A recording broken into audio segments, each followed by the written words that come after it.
Cartwright, quick move to the hoop. Hey, got fouled. And now Isaiah Thomas and Cartwright are swinging. The Bulls and Pistons hated each other. They hated each other.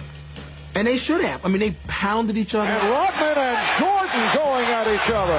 Each and every game that we played against Detroit, we considered a war.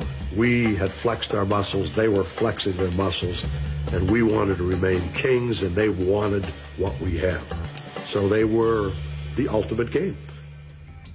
Between 1987 and 1991, these two teams would play each other 47 times, 4 times in the playoffs. Each game, a battle for both supremacy on the court and a place in NBA history. But ironically, the seeds of this rivalry were sown in Boston. The Celtics were the old veteran team that nothing bothered them, and that annoyed the Pistons because the Pistons were trying as hard as they could and nothing they did worked. Oh my! What a mistake by Detroit! Then they jumped over the Celtics. Isaiah sideline. They became the bad boys, and then along comes this team out of the Midwest in Chicago, and the Pistons treated the Bulls the same way the Celtics had treated them. These young kids don't have what it takes. We knew they were out there. We knew they were up and coming. But at that point in time, we just dismissed it because we knew they couldn't beat us. While Detroit may not have considered Chicago a legitimate threat in the Eastern Conference, they still had reasons not to like them. The game that the Pistons played was rugged, it was tough, it was gritty, and then here comes Michael. Michael is art. There's Jordan down the middle all the way! An unbelievable ball! We didn't like seeing this young punk come in with all this great skill. And if you came down the middle, you were just going to get killed.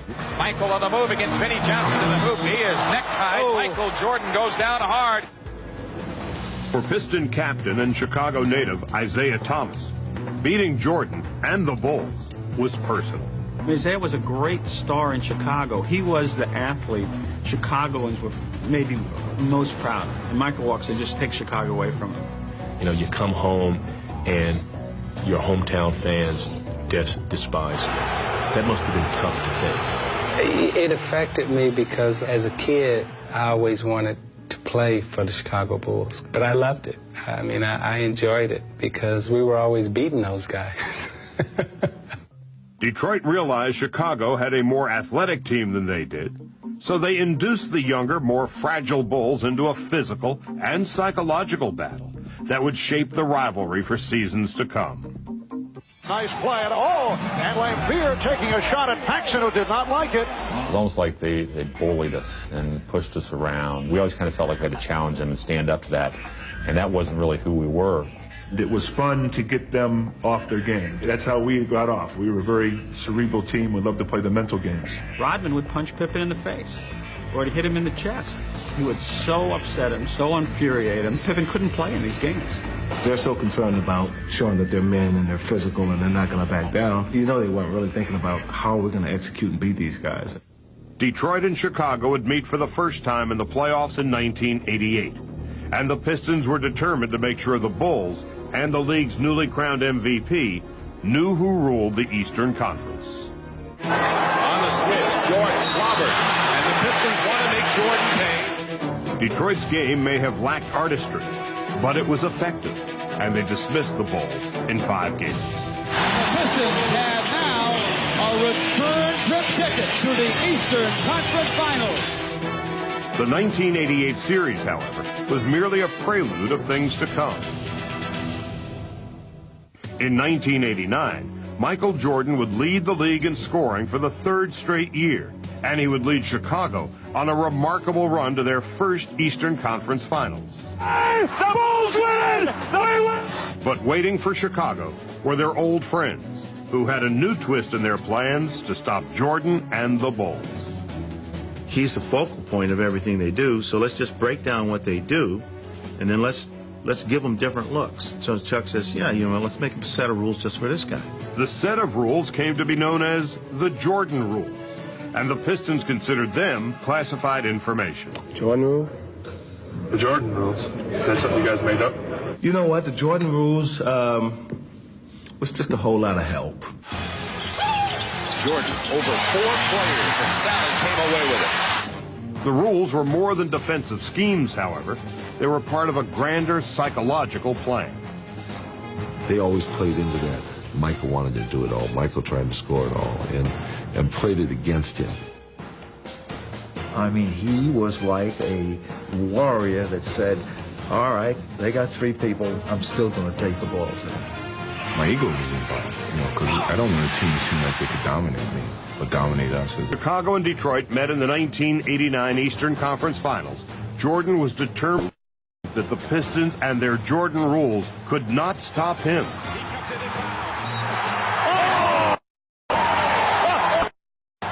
But it was Detroit's team defense and the Piston guards who imposed their will on the series.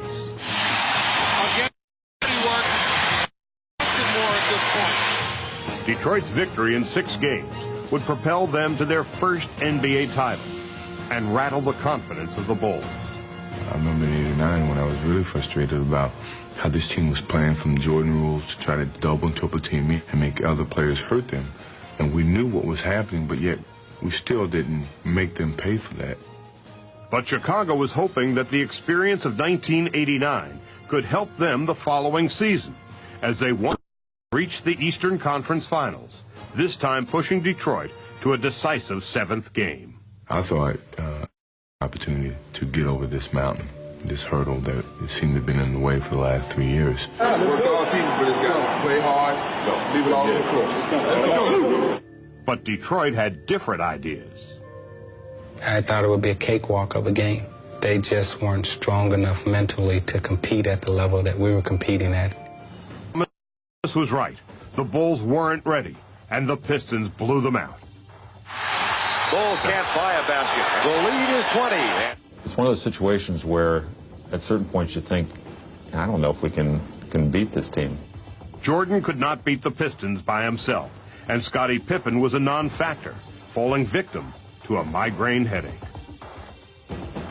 It was just one of those things where you went, they don't have it. It's something here or here that they haven't figured it out yet. It's over.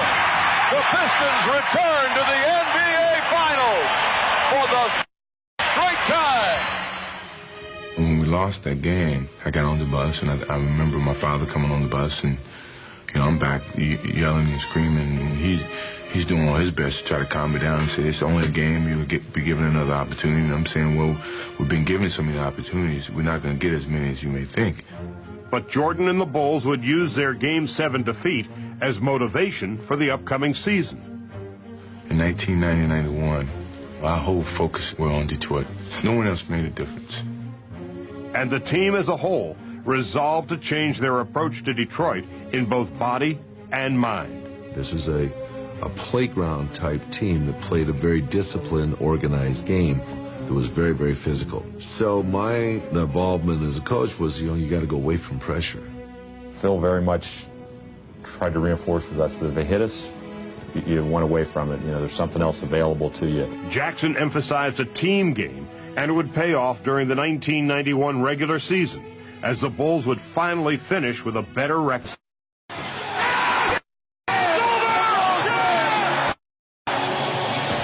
The ultimate test for the Bulls, however, would come once again in the conference finals. We felt this is the chance to make them back down or shake our hands. So it was a feeling. But then when the games came, it was unbelievable nervousness, too. The Bulls were anxious to prove that they had learned their lessons well and began dismantling Detroit from the outset.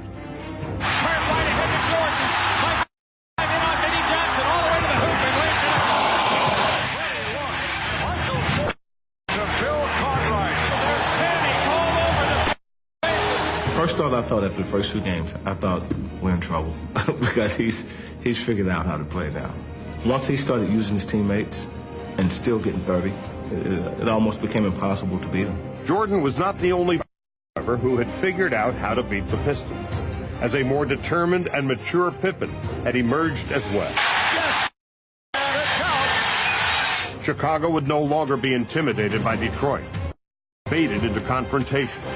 A beautiful backdoor pass for Pippen, and he is walloped. He knew he was going to get hit. they understood that no matter what we threw up, and when we hit them hard, when we talked garbage to them in the paper or in front of them, none of our antics were finally working. But we learned that it took a little bit more than just, desire. We had to use our minds. We had to outthink the other team. And he comes up shooting. It's in. Oh, Johnny Paxson. Time is running out on this Detroit championship era.